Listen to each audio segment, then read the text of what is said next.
नमस्कार साहेब. नमस्कार. तुम्ही रामलिंग आयुर्वेदिक या ठिकाणी शिरूर या ठिकाणी कशासाठी आले होते? मी पहिलं माझं नाव सांगतो. हां. मी अरुण गणपत शिंदे, रांजणगाव गणपतीहून आलोय. तर मी तुमच्याकडे याच्यासाठी आलोय की माझी शुगर बीपी हे वाढलेलं होतं आणि ॲक्च्युली माझी एन्जिओप्लास्टी 2 वेळा झालेली आहे. हां.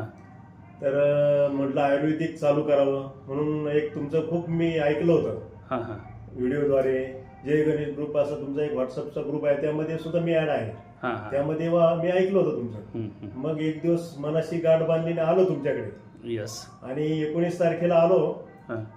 आणि आज तारीख आहे 10/7. हो. मी 19/6 आलो तुमच्याकडे. हां. त्यावेळेस माझी शुगर न जेवता सकाळी सकाळी उपाशी पोटी होती 161.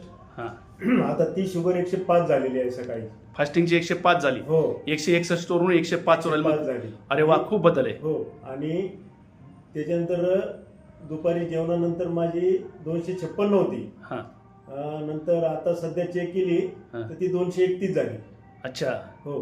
म्हणजे 256 वरून 131 वर आली. वा वा, खूप बदल आहे. आणि बीपी माझा ऍक्च्युली त्यावेळेस चेक केला होता, त्यावेळेस 170/114 होता. यस.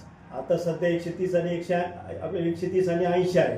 अरे वा, म्हणजे खूप बदल. नॉर्मलला आला. हो, म्हणजे आता तुम्ही म्हणजे साधारणतः 20-25 दिवसातच 25 दिवसात एवढा फरक जाणवला. तुमची शुगर नॉर्मलला आली. हो. वा, चांगला बदल आहे. आणि तुम्ही ह्याबद्दल रामलिंग आयुर्वेदिकचा साठी लोकांना काय संदेश देणार आहात? खूप अतिउत्तम औषध आहेत आणि आपल्या भावी जीवनासाठी आपल्याला जर पुढचं आयुष्य जर चांगलं काढायचं असेल तर ही औषधाचा खूप फरक आहे आणि खूप फायदा आहे. तर माझं असं म्हणणं आहे की सर्वांनी आयुर्वेदिक चालू करावं आणि याचा फायदा घ्यावा. आणि माझ्या संपर्कात जेवढे येतील त्यांना तर मी सांगणारच आहे की ही औषधं तुम्ही चालू करा आणि घ्या, की जेणेकरून तुम्हाला पुढचे हॉस्पिटल वगैरेचे खर्च वाचेल. वाचेल. अरे वा, धन्यवाद सर, धन्यवाद. थँक्यू.